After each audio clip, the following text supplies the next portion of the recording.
Apple isn't a company that's known for video games. Apple is known for phones, shops made entirely of glass, and a Moby Dick level obsession with removing all the holes from solid pieces of aluminium, but not video games.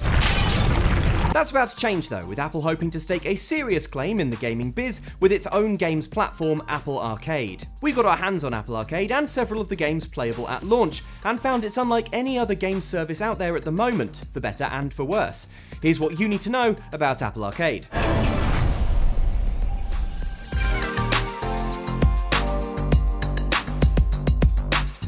Apple Arcade is a video game subscription service launching this September for iPhones, iPads and Apple TV, and in October for Mac computers. When it becomes available on the 19th of September, Apple Arcade will grant you access to over 100 games, which is a huge roster for a platform launch, when you compare that to the 10 or so available when the Nintendo Switch came out in 2017, for instance. Bear in mind, however, one of those Switch launch games was The Legend of Zelda Breath of the Wild, which isn't on Apple Arcade unless... wait, what's this now? Oh, no, that's just a game that looks a bit like it. It's a fact that Apple Arcade is not the place for super high-profile games, at least not at launch. And if a deal between Apple and a major game publisher like Ubisoft or Activision was happening anytime soon, we strongly suspect it would have been announced on stage at last week's Apple event, alongside all the new iPhones. This is the iPhone 11 Pro, and these are the most powerful and most advanced iPhones that we have ever built. What you do get with Apple Arcade, though, is a whole bucket full of indie games from teeny tiny studios. What these games have in common is that they're often built by only a handful of people, they're weirdly preoccupied with moody colours and stylised blocky graphics, and they are regularly genuinely brilliant.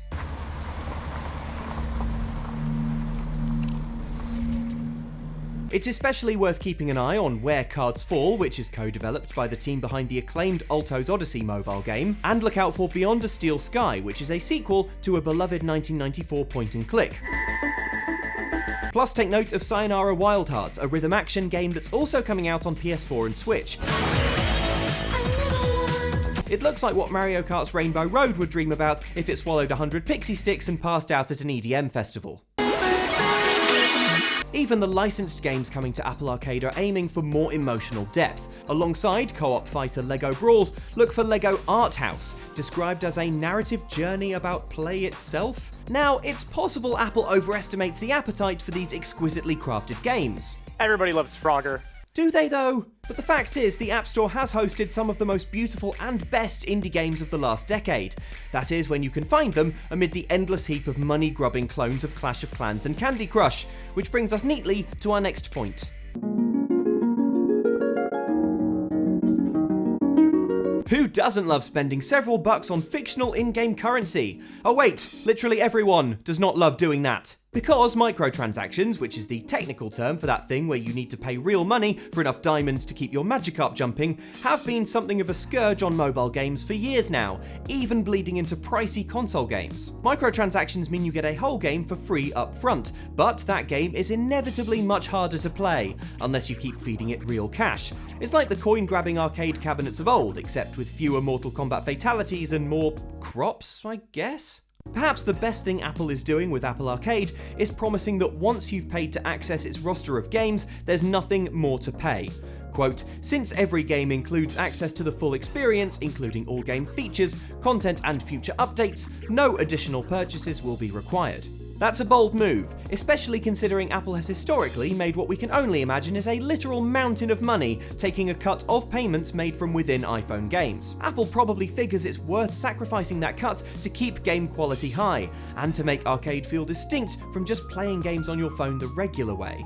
Either that, or it has simply run out of boathouses in which to store gold-plated yachts, and is now adopting a more mellow approach to money-making. And speaking of cash, here's how much you'll be paying for Arcade.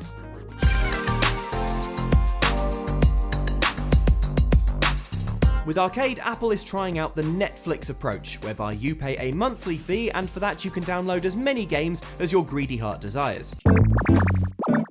That monthly fee is $4.99 or £4.99 if you're in the UK, or $7.99 in Australia. A price that, though fixed, appears to shift magically in value like a lenticular print depending on how you look at it. On the one hand, $5 a month feels expensive, seeing as you probably would not spend that much on App Store games in a month, even if you're the kind of person who'll whip out their phone for a quick game every time an ad break comes on the TV. On the other, if you are not what pundits call a core gamer, referring to the kind of person who owns dedicated consoles and plans to buy every Elder Scrolls game until the heat death of the sun, this could theoretically be the only money you spend on games ever again. It will certainly deliver a basically endless stream of attractive, enjoyable games to your Apple devices, and if that's all you're looking for, that $5 a month starts to look a lot more reasonable. To try and sway you, Apple is throwing in some freebies. There's a 1-month free trial, and one subscription can be shared with up to 5 family members via an Apple Family Sharing account, which theoretically we suppose you could set up with your friends instead, although you would have to pretend to be each other's parents if Apple CEO Tim Cook ever drops in for tea.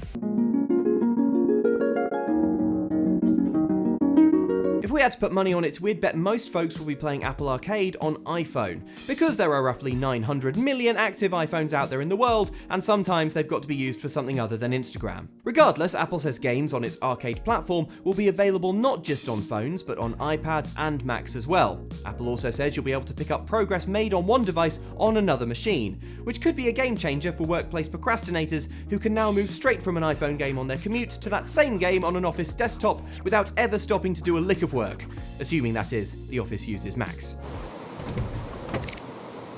But the ability to access your progress across multiple devices is admittedly a neat feature, and when we got hands-on with the games, we found them to indeed run smoothly and almost identically across Apple's family of differently sized gadgets. Most ambitiously of all, arcade games will also work on Apple TV, or at least until you lose patience trying to play using that dinky touch remote and hurl it fully through the screen. Which reminds us,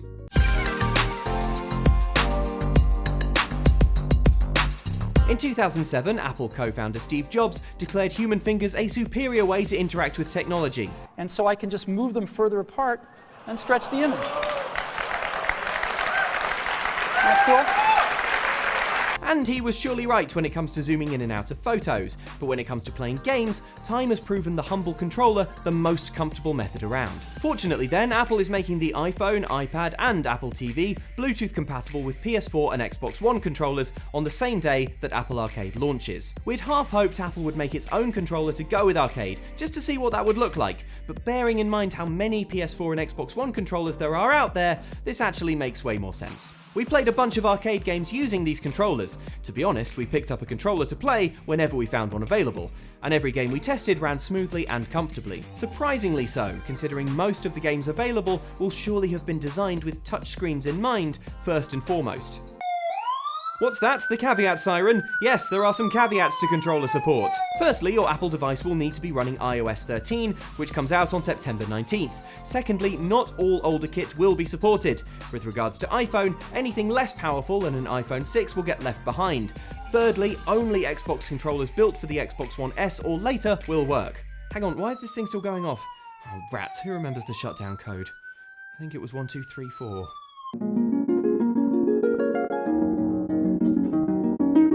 We mentioned before that plenty of brilliant indie games have come out on Apple's App Store, and from what we've played, Apple Arcade is poised to continue that tradition. Take a look at a few favourites from our hands-on time with Arcade. Shape manipulation game Spec felt like a pleasing head-scratcher in which you blend a dividing set of shapes by rotating a camera, with the goal of catching these stray shapes.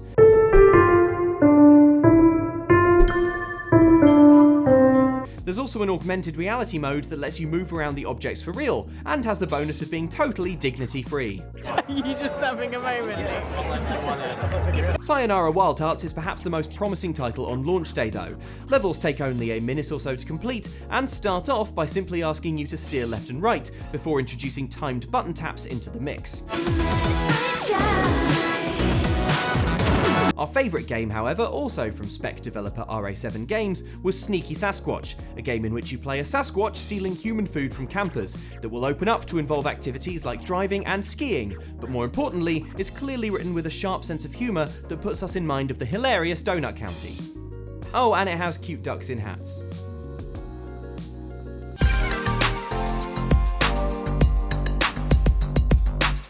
Honestly, Apple, what kind of arrogant tech corporation would have the nerve to just assume it can enter the games market? Oh, well, okay, yes, them. Well, right. Okay, fine, the games industry today is mostly run by tech giants, and now both Apple and Google are joining the fray. Google, with its upcoming cloud-based games platform Stadia, is making the more radical move. It aims to let you play big-name games via little more than a screen and an internet connection, with all the computing grunt work handled off-site by Google mega servers that quite probably look like those people farms in The Matrix. With Google Stadia inbound, speculation was rife that Apple Arcade would be a similar gambit, but in fact, Arcade is kind of the opposite of what Google's doing. Stadia requires an internet connection to play, but games on Apple Arcade are downloaded to your devices and work offline. Apple proudly touts this fact, presumably because it knows how irritating it is when a mobile game refuses to work on public transport because it needs to be briefly online first. Arcade is Apple's first major foray into this kind of gaming. I mean, unless you count 1996's Apple Pippin, which nobody ever should. And it remains to be seen how well Apple has judged what the game-playing public wants. It'll also be interesting to see what Apple does with Arcade over the next few years. Is it trying to cultivate an indie game utopia for the mass market, or will Apple use its limitless wealth to try and lure big-name franchises from major publishers? Drop your theories in the comments.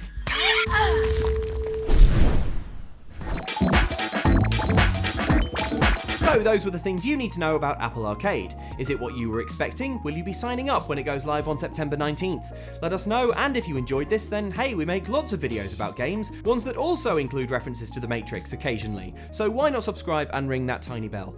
Cheers!